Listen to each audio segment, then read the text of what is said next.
Welcome to Suman IT TV. సాంకేతిక రంగంలో మరో సరికొత్త అంశంతో మీ ముందుకొచ్చేసాం.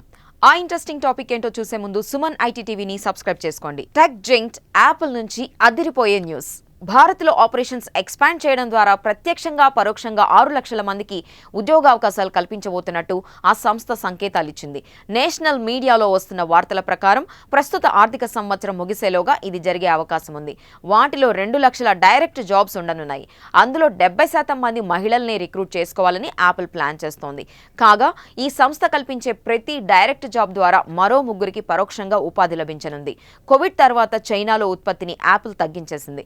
మరోవైపు భారత్లో సేవలను విస్తరిస్తోంది. ఈ క్రమంలోనే తమిళనాడులోని ప్లాంట్లో iPhone 16 pro, iPhone 16 pro max models ను మ్యానుఫ్యాక్చర్ చేస్తున్నట్టు సమాచారం. ప్రస్తుతం మన దేశంలో ఐఫోన్ల తయారీ, అసెంబ్లింగ్లో ఫాక్స్కాన్, పెగట్రాన్, విస్ట్రాన్ వంటి సంస్థలు భాగస్వామిగా ఉన్నాయి. వీటి ద్వారా ఇప్పటికే దాదాపు 81,000 మందికి జాబ్ దక్కింది. మరో 84,000 మందికి కూడా ప్రత్యక్షంగా ఉద్యోగాలు కల్పిస్తామని యాపిల్, దాని సప్లయర్లు కేంద్ర ప్రభుత్వానికి ఇటీవల అందజేసిన నివేదికలో వెల్లడించారు. ఇవే కాకుండా రాబోయే 7 నెలల్లో మరో 6 లక్షల మందికి కూడా జాబ్స్ దొరకనున్నాయి. దీనిపై నిరుద్యోగుల నుంచి హర్షం వ్యక్తమవుతోంది.